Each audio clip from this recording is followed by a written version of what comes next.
Tambah lagi mbak sotonya, kataku sambil menyodorkan mangkuk kecil yang telah ludes isinya.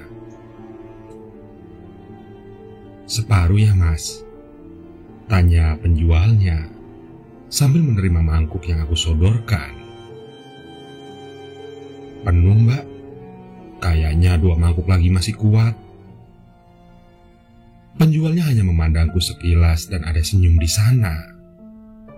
Mungkin dalam batinnya mengatakan, doyan makan juga? Atau malah mikir setelah makan banyak terus tidak bisa bayar? Tapi aku mencoba menepis prasangka aku sendiri. Ada senyum tipis manisnya di sana yang sempat aku lirik. Penjual soto ini, kalau di kota besar sudah dilirik untuk dijadikan endorse produk, karena sungguh kelewat cantik. Matahari yang beranjak ke barat meninggalkan bayang sepanjang benda, tertanam di hutan, di deretan pegunungan Gamping Utara saling berpeluk. Siang yang sejuk karena mendung seperti payung besar di langit, seolah siap mengantarkan hari kereguhan hari yang mistis. Sore yang sudah membuka tangannya seolah mengantarkan ke segala keluh, dan malam pun tidak akan membedakan segala duka dan segala bahagia. Semuanya akan dihantarkan ke peristirahatan dan menjaganya pada mimpi. 2 mangkuk soto kemiri khas Pati sudah kandas di perut. Dan ini penyakit yang tidak pernah hilang setelah perut kenyang, yaitu ngantuk. Semilir angin gunung mengelus tubuh yang dikipaskan dari berjenis-jenis pohon dari pohon jati yang besar tinggi menjulang. Pohon serut koko menancap di bumi membuat gelap sekelilingnya. Tanaman liar yang tumbuh menambah angkuhnya tanaman yang biasa dijadikan bonsai itu. Sedangkan beringin menyendiri dengan rimbunya seakan tidak mau diganggu pepohonan lainnya. Boleh duduk di sini, mas? Terdengar suara yang datang dengan tiba-tiba. Suaranya lirih, sedikit lembek, pelan, hampir seperti suara perempuan. Agil hanya memandangnya. Agak heran karena laki-laki itu memakai baju berlengan panjang model pesilat berwarna hitam komprang dan juga celana hitam. Dan juga rambut yang panjang disembunyikan di dalam kain udeng, dan alas kaki yang aneh seperti yang dipakai pendekar Wiro Sableng. Silakan mas. Aku pun bergeser ke pinggir dipan bambu untuk memberi lelaki itu tempat. Sendirian ya mas? Tanyanya memulai percakapan. Sebenarnya aku malas membalas sapanya yang basa-basi, karena kantuk sudah demikian berat menyerang mata, sehingga kepala sangat berat untuk ditegakkan. Iya mas, sendiri, jawabku singkat. Ingin aku balas dengan pertanyaan yang serupa. Tapi ketika aku melihat ada 10-an orang yang berada di sampingnya dan memakai baju yang sama dengan laki yang duduk di sebelahku, tapi berlengan pendek, mereka terlihat menjaga jarak serta selalu siap meloncat kemudian menyerang. Maka pertanyaan itu aku telan kembali. Nama saya Agil, jawabku sambil mengulurkan tangan untuk berjabat, mencoba mengakrabkan diri. Sebenarnya rasa sungkan untuk berakrab ada, terlebih ketika melihat 10-an lelaki dengan wajah seramnya, seolah tidak pernah lepas dari setiap gerak-geriku. Lelaki itu tidak mengulurkan tangannya, hanya memandangku seolah tidak mengerti maksudku dengan menyorongkan tangan ke depan. Bahkan, kawannya entah pengawalnya segera bergerak ke arahku. Namun, laki-laki lembek yang ingin aku sodori tangan itu segera melihat dan melarangnya. Laki-laki lembek itu pun mengulurkan tangannya juga. Pegangan tangannya kuat, meskipun tangannya tidak begitu besar sebesar tangan juara binaraga. Sepi pun segera kembali menyergap. Hanya suara hewan hutan yang tiba-tiba terdengar sangat jelas. Ada auman macan dan jerit monyet. Padahal sebelumnya hanya terdengar burung perenjak, kutilang, dan sesekali suara burung tekupur. Sesekali burung seritit tampak berterbangan saling kejar seolah ingin menunjukkan kegesitan. Terbang tinggi, kemudian menukik tajam ke bawah, terus manuver yang tiba-tiba ke arah kanan kemudian menikung ke kiri. Rasa heran Agil belum juga hilang dengan suara aneka satwa hutan yang tertangkap telinga. Gemericik suara air yang berada di bawahnya menyadarkannya jika dirinya sedari tadi berada di atas pinggir sungai yang bening. Tiba-tiba, laki-laki yang lembek itu meminta dari lelaki yang berwajah dingin di sampingnya, mungkin sebentuk tombak kecil. Selanjutnya tidak dikiranya, laki-laki yang lembek itu melemparkannya. Desingannya seperti anak panah yang dilesatkan dari busurnya. Agil dibuat lebih melongo karena tombak kecil itu menghujam tepat di kepala seekor ular yang sedang bergelantungan di pohon seru di pinggir sungai yang berada di samping dipan bambu yang sedang didudukinya. Ular itu langsung lemas dan sedikit demi sedikit melorot ke aliran sungai yang menjadi merah darah. Sang lelaki lembek itu pun tanpa sungkan menarik tangan Agil menuju ke arah ular yang mati itu. Dan Agil pun seperti dalam cerita Joko Tarub. Dirinya berada di pinggir sendang kemudian mengamati gadis-gadis yang sedang mandi. Di pinggir sungai, ada gadis-gadis yang sedang mandi dan sekarang tidak ubahnya mandikan polos karena tidak sempat membetulkan kainnya. Namun jelas, semuanya penuh ketakutan. Agil segera merokok tasnya. Ia mengambil HP-nya ingin mengabadikan momen yang sangat langka ini. Tapi lowbat. Mengapa selalu pada momen yang penting HP ini tidak mau diajak kerjasama sih? Kerutu Agil. Agil hanya meringis melihat HP-nya yang tidak bisa diapa-apakan kecuali dibawa-bawa. Dalam batinnya, jika HP tidak bisa dipegang, apa bedanya dengan membawa batu? Ingin dibuangnya, namun dipikir-pikir lagi cicilannya baru saja selesai. Dan yang lebih penting lagi, di situ ada foto gadis yang baru saja jadian. Di antara rasa ketakutan yang masih menyelimuti kesadaran, para gadis itu masih ada. Ketika melihat salah seorang yang memakai baju hitam berlengan panjang, salah seorang di antaranya memandangnya, namun tidak berani untuk menatap lama. Mereka semua langsung duduk di atas batu pinggir kali. Agil tidak tahu mengapa mereka tiba-tiba duduk. Prasangka Agil para wanita itu duduk karena shock atas kejadian baru saja yang dialaminya.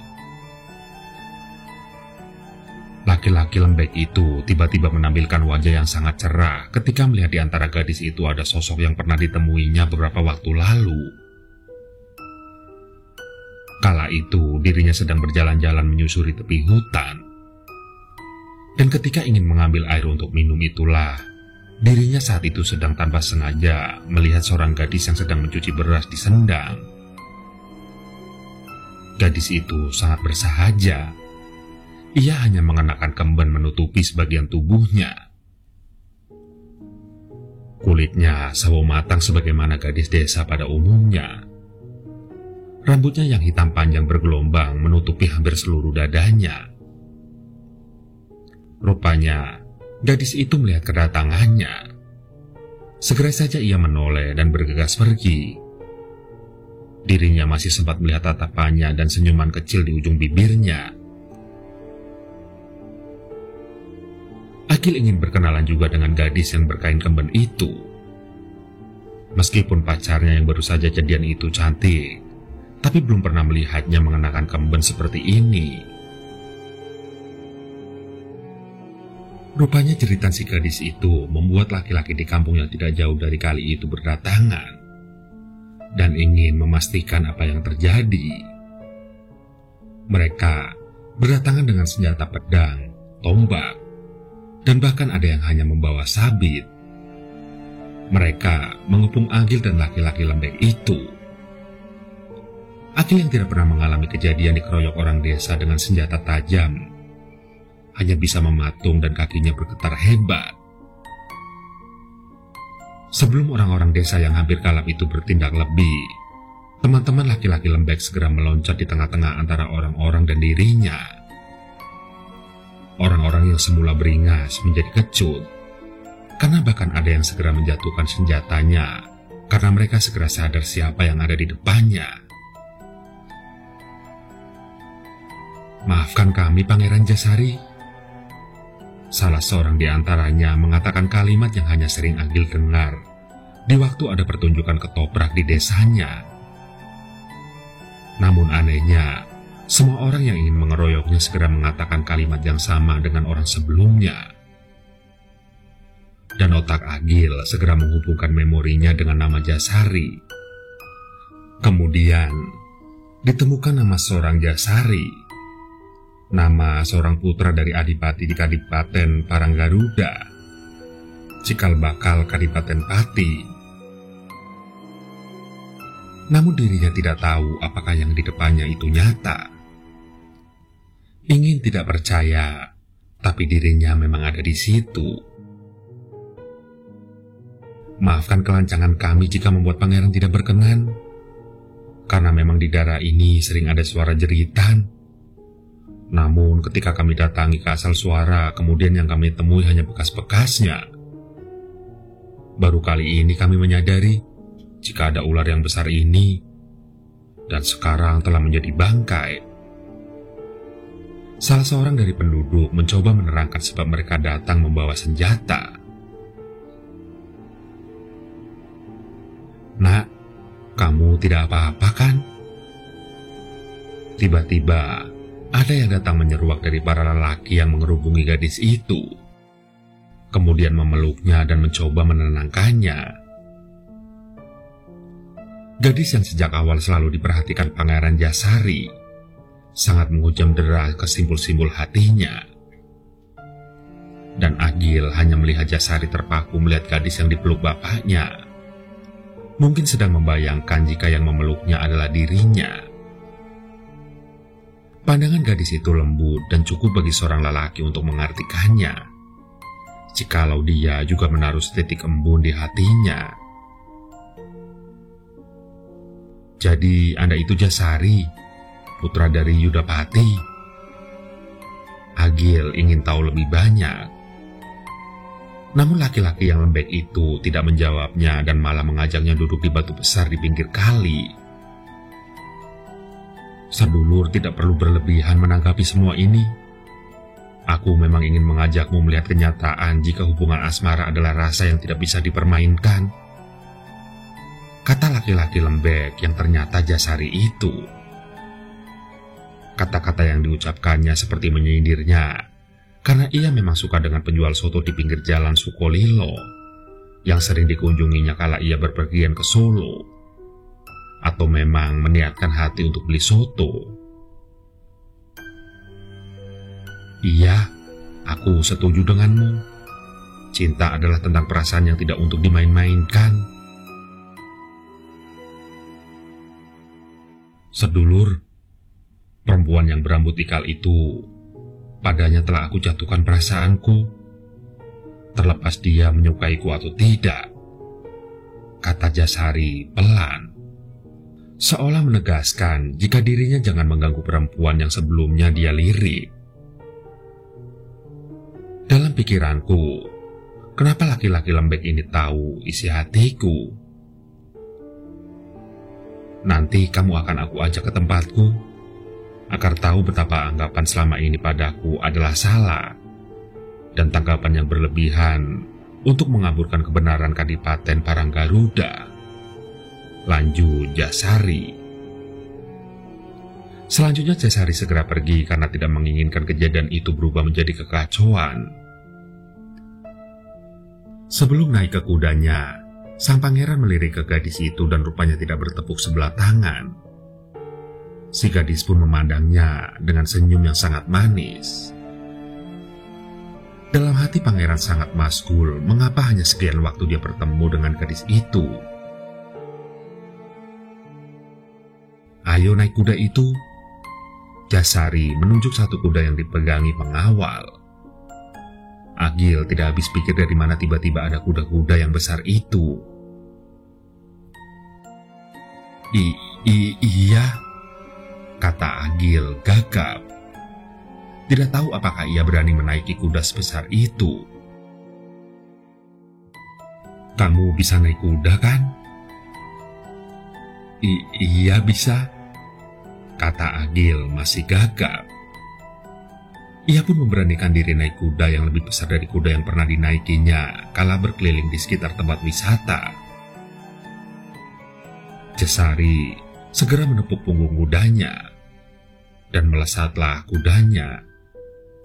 Sedangkan Agil masih duduk di atas punggung kudanya, antara takut dan tidak tahu apa yang harus dilakukan.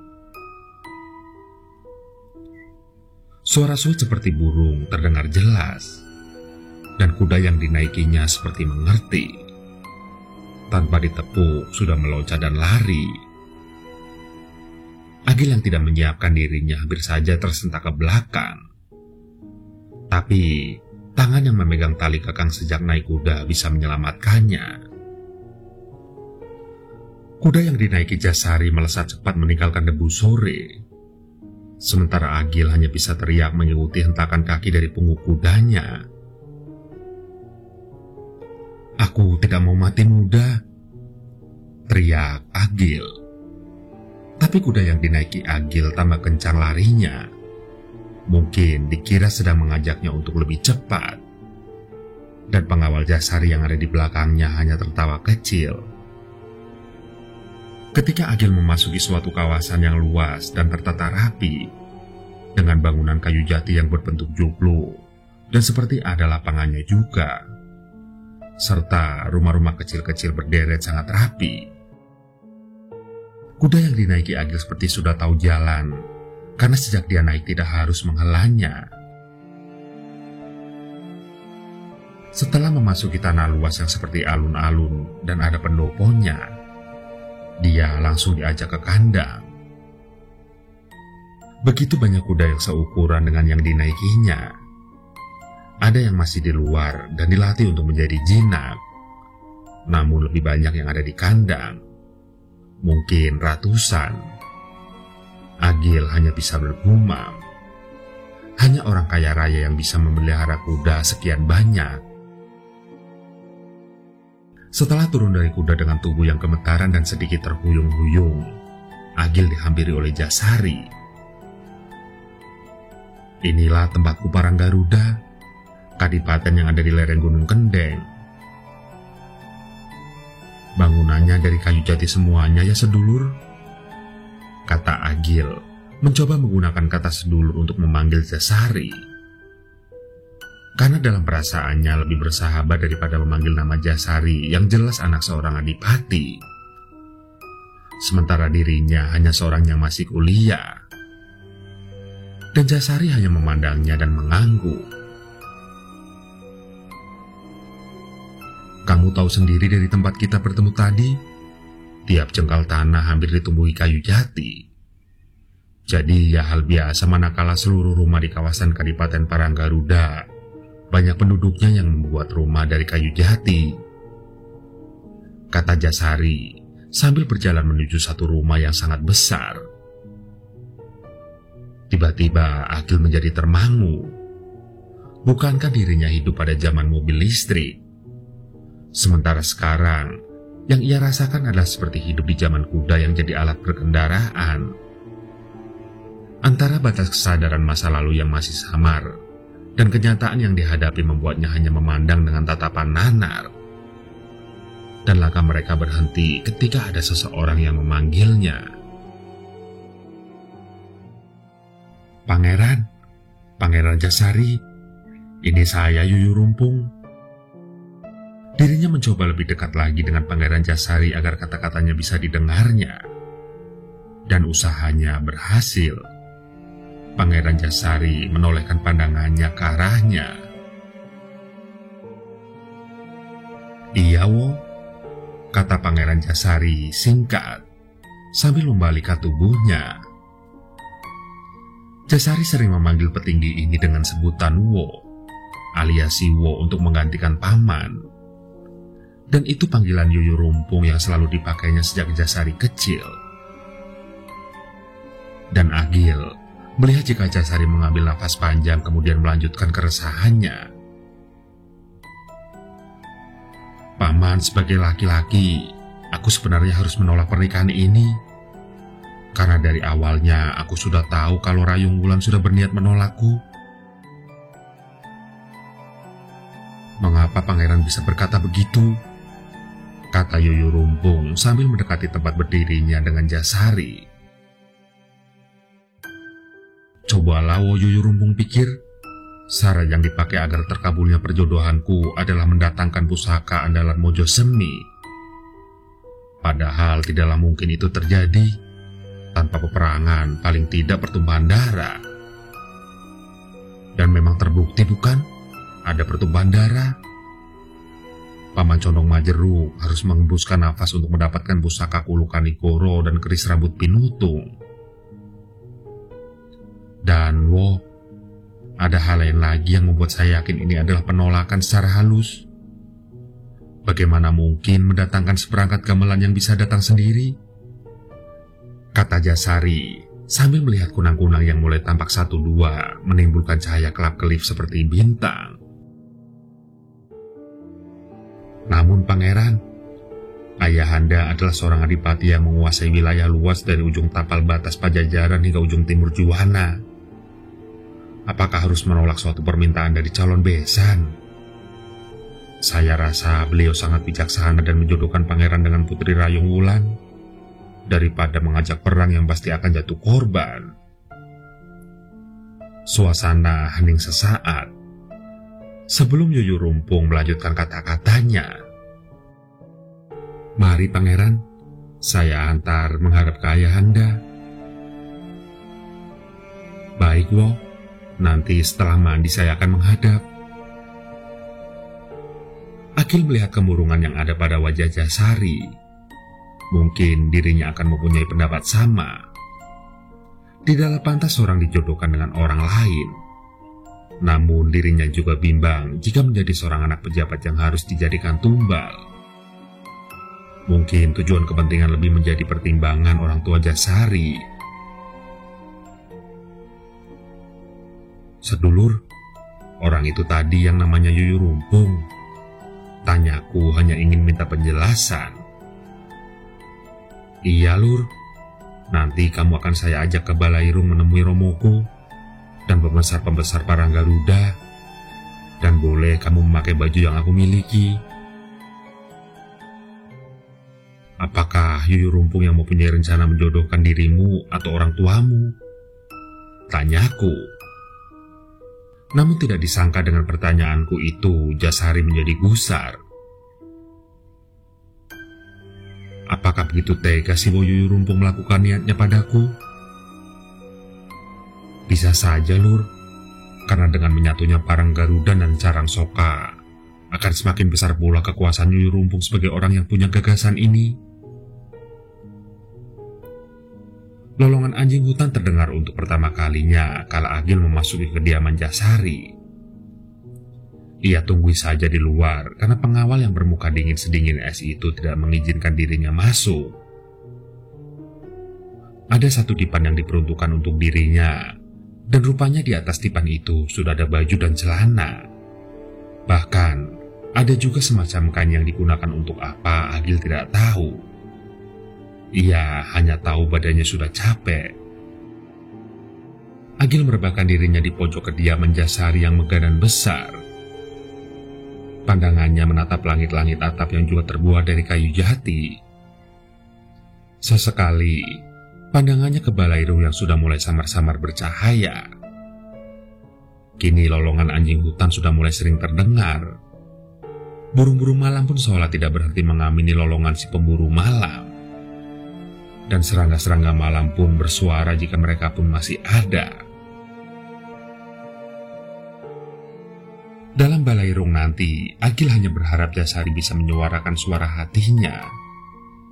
Jika di lubuk hati Jasari yang terdalam, telah terpikat dengan seorang gadis desa yang pernah ditemuinya namun belum sempat bercakap-cakap. Hanya pandangan penuh mantra cinta. Kemudian, besok pagi tidak ada lagi rombongan yang pergi ke Carang Soka untuk mengantarkan temanten. Mungkin juga tidak terjadi peperangan antara Parang Garuda dan Carang Soka. Dalam kelelahan, Agil tidak sadar jika dirinya sudah ditunggu oleh Jasari untuk bertemu dengan orang tuanya yang juga Adipati Parang Garuda. Karena dibangunkan tidak bisa, akhirnya Jasari hanya membiarkan Agil yang tampak kelelahan dalam tidurnya. Ditinggalkan begitu saja, dan baju yang tidak jadi dipakai hanya dilihat saja oleh Jasari. Sebenarnya pas ukuran baju ini untuk kamu, Lur?